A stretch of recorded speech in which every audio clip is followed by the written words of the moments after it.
हमारे बड़े प्रिय हैं, हर्षित है, हर्षित द्विवेदी बड़ी बढ़िया ये भागवत की कथा भी करते हैं। तो हम 2 मिनट इनके वचनामृत को सुनते हैं, उसके बाद हम लोग आगे की कथा को श्रवण करेंगे।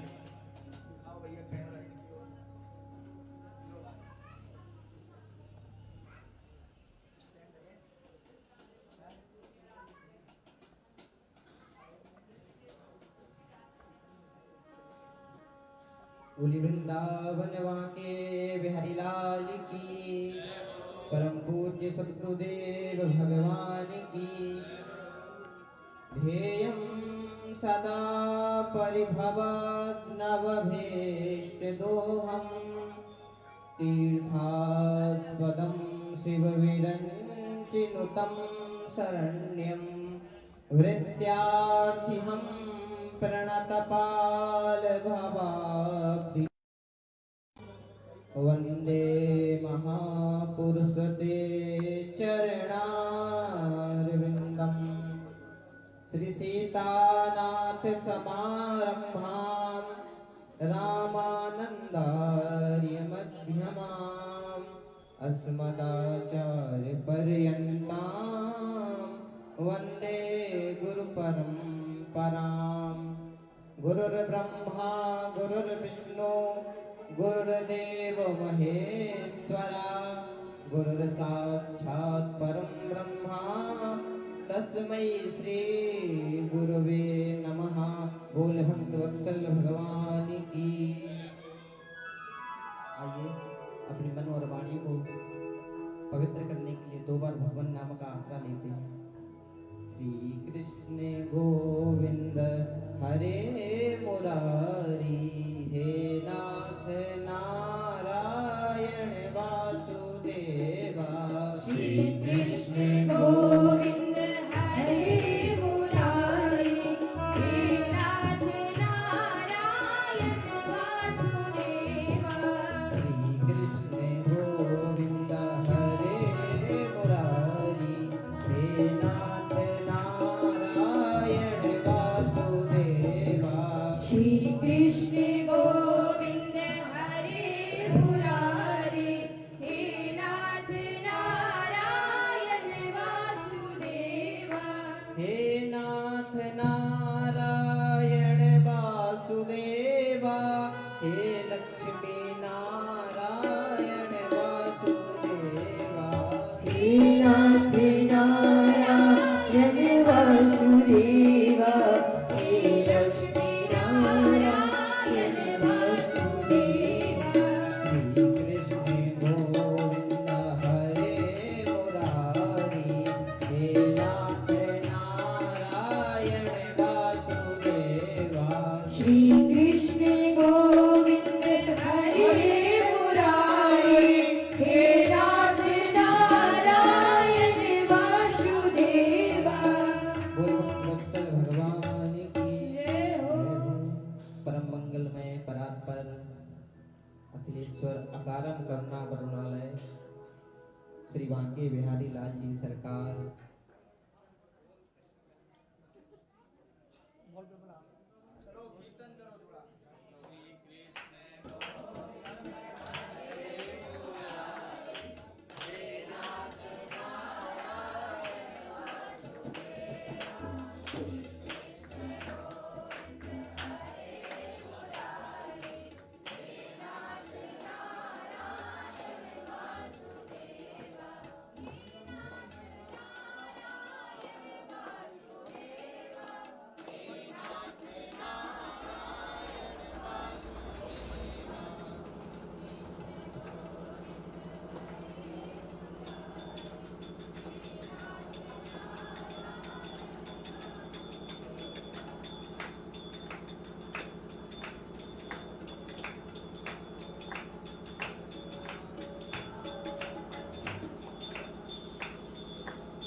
बोली वृंदावन बांके बिहारी लाल की जय हो। श्री बांके बिहारी लाल जी के चरणों में दास का बारंबार प्रणाम। श्री धाम वृंदावन की पावन भूमि व्यासपीठ को अपनी आभा से अलंकृत कर रहे पूज्य गुरुदेव भगवान, उनके चरणों में दास का बारंबार प्रणाम। क्योंकि अक्सर कहा करता हूँ न बादशाहों की दौलत से अदा होती है, ना बादशाहों की दौलत से अदा होती है, न वजीरों की ताकत से अदा होती है, और रहमतें बरसती हैं प्यारे उन पर जिन पर सदा गुरुओं की कृपा होती है। ऐसे गुरुदेव के चरणों में बारंबार प्रणाम। कथा पंडाल में विराजे हुए समस्त भक्तवृंद, संगीतकार बंधु जो कि हमारे अपने ही परिवार हैं, आजकल को अपनी राग रागियों के द्वारा आलाप रहे हमारे सत्यम भैया, तबला पर चक्रवर्ती भ्रियु, इनकी उंगलियों को देखकर के हमें वही शायरी याद आती है कि नाच नाच कर तबले पे गुल खिलाती हैं उंगलियां, नाच नाच कर तबले पे गुल खिलाती हैं उंगलियां, और नाच नाच कर सबको नचाते हैं उंगलियां। कहीं लगे आग तो बुझाता है पानी, लेकिन पानी में भी आग लगाती हैं हमारी चक्रधुरियों की उंगलियां। एवं पधारे हुए समस्त श्रोतागण, आप सबके चरणों में दास का बारंबार प्रणाम। श्री धाम वृंदावन की पावन भूमि, अधिक मास का समय और पूज्य गुरुदेव भगवान के द्वारा श्रीमद् भागवत की कथा, ये अल्प पुण्यों का फल नहीं मिला। कहते हैं जन्मांतरे भवेत् पुण्यम तदा भागवतम लवेत्, लेकिन मैं नहीं मानता कि आप लोगों के जन्म जन्मांतरों के पुण्यों का उदय हुआ है। मुझे तो लगता है कि आज इस पंडाल में जितने भी लोग उपस्थित हैं, पक्का वो पिछले जन्म में कोई बड़े तपस्वी रहे होंगे जो श्री धाम वृंदावन में बैठकर पूज्य गुरुदेव भगवान के मुख से कथा का श्रवण कर रहे हैं। और ये वृंदावन कैसा है महाराज? यत्र प्रविष्टो सकलोऽपि जन्तु आनंद सच्चिद घनतामुपैति। अत्र वृंदावन प्रविष्टो सकलोऽपि जन्तु आनंद सच्चिद घनतामुपैति। वृंदावन की सीमा में प्रवेश मात्र के बाद जो कीड़े मकोड़े भी हैं वो भी सच्चिदानंद का स्वरूप हो जाते हैं महाराज। ऐसे वृंदावन की पावन भूमि, और ये भागवत कैसी है महाराज? स्वर्गे सत्ये च कैलासे वैकुंठे नास्ति अयं रसः, अतः पिबन्तु सद्भाग्या मामुच्यते कनहिते। ये भागवत की कथा ना तो स्वर्ग में है, ना सत्य में है, ना कैलाश में है, फिर ये भागवत की कथा है कहाँ? अयम रसा केवलम तो केवलम भूरलोके भूरलोके जम्बोदीपे भारतवर्षे मथुरा मंडलांतर्गत वृंदावन धामे संत कॉलोनी स्थिते सेवादास आश्रमे केवलम तो केवलम एक तो पंचवादने सुलभाय अस्ति यथा भोरसिका भो विभावका नितराम विभक्तुम। तो केवल श्रीधाम वृंदावन में, और वृंदावन में सेवादास आश्रम में, और सेवादास आश्रम में भी 2 बजे से लेकर 5 बजे के पर्यंत पूज्य सद्गुरुदेव भगवान के पास उपस्थित है। अतः भोरस्काः भो भावकाः पिबत भागवतम रसमालयम, इसे त्यागो मत खूब पियो। राज भागवत से न जाने कैसे कैसे पापियों की मुक्ति हो जाती है। आचार्य कहते हैं ए मानवा पाप कृत तु सर्वदा सदा दुराचार रता विमार्गा क्रोधाग्नि दग्धा कुटिलास्य कामिना सप्ताह यज्ञेन कलौ पुनन्ति ते। महाराज भागवत की इतनी महिमा है। कोई चोर गया चोरी करने के लिए, और उसके पिताजी भी चोर थे, तो पिताजी उसके कहते कि जहाँ पर बेटा भागवत की कथा हो रही हो, संकीर्तन हो रहा हो, वहाँ कभी भूल कर मत जाना और चले जाओ तो अपने दोनों कानों को मोड़ लेना। एक बार बेचारा चोरी करते हुए पकड़ा गया, पुलिस पीछे लगी है, देखा एक जगह बड़ी दिव्य कथा हो रही है, जाकर के पंडाल में घुस गया। लेकिन पिताजी की बात याद आ गई कि पिताजी ने कहा था कि भागवत की कथा नहीं सुनना, उसने दोनों अपने कानों को मोड़ लिया। इतने में एक बिच्छी आया, उसके पांव में डंक मार दिया, उसने तुरंत कानों को खोला। इतने में व्यास जी बता रहे थे कि जो भगवान होते हैं उनकी परछाई नहीं होती। अब भैया इतना उसके कानों में सुनाई दिया, वो बाहर चला गया। एक दिन की बात है महाराज, राजा ने अपने कुछ सैनिकों को भेजा कि जाओ, जो चोर है उसके यहाँ महाकाली का रूप बना करके जाना, और यदि चोर को तुम डराना धमकाना, क्या पता सच्चाई उगलते।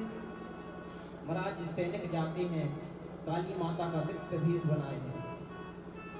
जैसे ही भेष बना करके गए, उसके पिताजी लोगों को कहा कि मैं महाकाली हूँ, सच से बताओ चोरी किसने की है, वरना सर्वनाश कर दूंगी।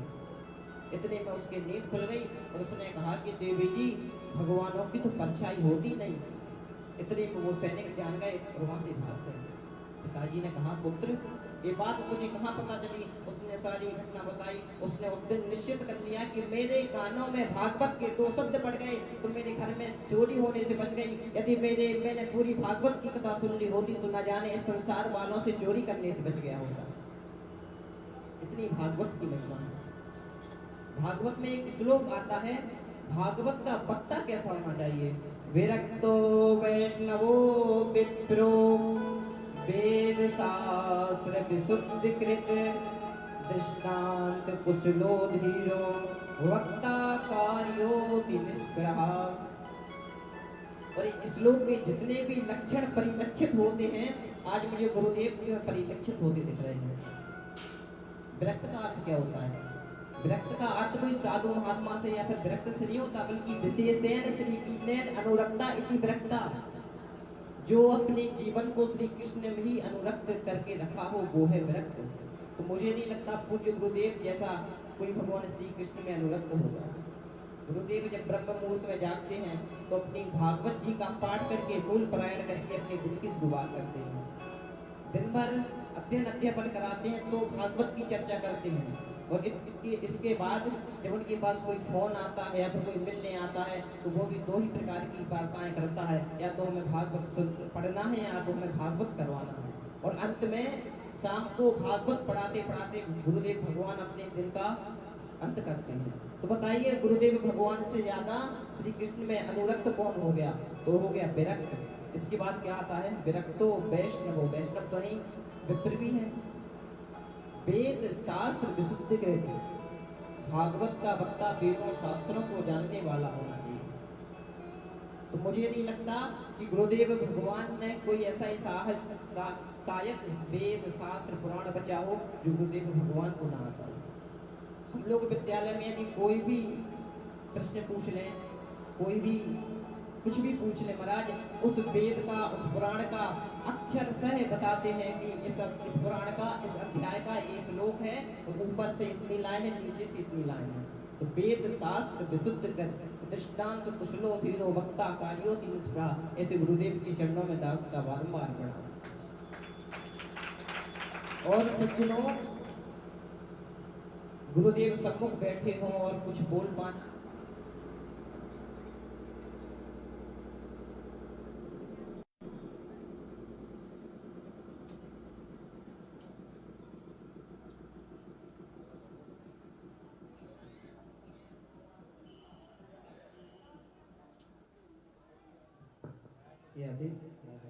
गुरुदेव सम्मुख बैठे हो और कुछ बोल पाना, ये तो बहुत कठिन काम है महाराज।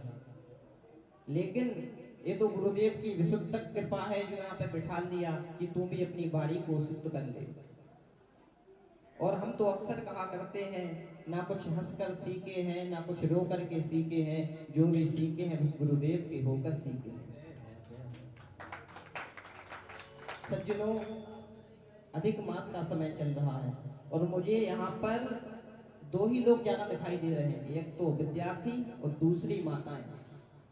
तो अधिक मास में परमहंस सरोमणि परिव्राजकाचार्य व्यासनंदन आचार्य सुखदेव श्रीमद् भागवत महापुराण के 2 स्कंद के 3 अध्याय के 7वें श्लोक के 2 चरण में कहते हैं, विद्या कामस्तु ग्रीसम दाम्पत्यार्थे उमाम सतीम। कि भगवान विद्यार्थियों को यदि विद्या की प्राप्ति चाहिए तो भगवान विद्या कामस्तु ग्रीसम, भगवान भोलेनाथ का पूजन करे, खूब अभिषेक करे। और यदि गृह में संपत्ति चाहिए, धन संपत्ति, दाम्पत्यार्थे उमा सतीम, देवी माँ भवानी का पूजन करे। तो अधिक मास है, अधिकम अधिकस्य फलम, अधिक मास का अधिक फल होता है। और भगवान शंकर कितने दयालु है महाराज। महादेव महादेवा महादेवेतियो वदेत् एकेन लभते मुक्ति द्वाभ्याम संभूरिणी भवेत्। जो एक बार महादेव कह देता है उसके सारे पाप नष्ट हो जाते हैं महाराज, और जो दो बार कह दे महादेव महादेव वो भगवान शंकर का ऋणी हो जाता है, बोलेंगे महादेव महादेव। भगवान शंकर इतने दयालु, एक बार कोई चोर चोरी करने गया, देखा भगवान शंकर के ऊपर एक सोने का घंटा लटका हुआ है, सोचा इतने ऊपर चढ़े कैसे, शंकर जी की पिंडी के ऊपर चढ़ गया हो और घंटा निकाल लिया, शंकर जी प्रकट हो गए। अरे किसी ने मेरे ऊपर जल चढ़ाया, किसी ने दूध चढ़ाया, किसी ने मधु चढ़ाया, किसी ने बेलपत्र चढ़ाया, लेकिन तूने तो खुद को ही मेरे ऊपर चढ़ा दिया, बोल तुझे क्या वरदान चाहिए। ऐसो को उदार जगमानी। तो ऐसे पावन मास में गुरुदेव भगवान के मुख से कथा श्रवण की, गुरुदेव के चरणों में दास का बारंबार प्रणाम। और हम तो कहते हैं कि गुरुदेव भगवान ने न जाने हम जैसे कितने कांचों को हीरा का टुकड़ा बना दिया। हीरे तो सब होते हैं, लेकिन तराशने की कला किसी में नहीं होती, वो गुरुदेव भगवान तराशने की कला रखते हैं। श्रीधाम वृंदावन में न जाने गुरुदेव भगवान ने कितने कथावाचक बना दिए, न जाने कितने कथावाचक बन रहे हैं, और न जाने कितने कथावाचक गुरुदेव भविष्य में बना देंगे। इसी के साथ अपनी वाणी को विराम। बोली वृंदावन वाके बिहारी लाल की, सद्गुरुदेव भगवान की।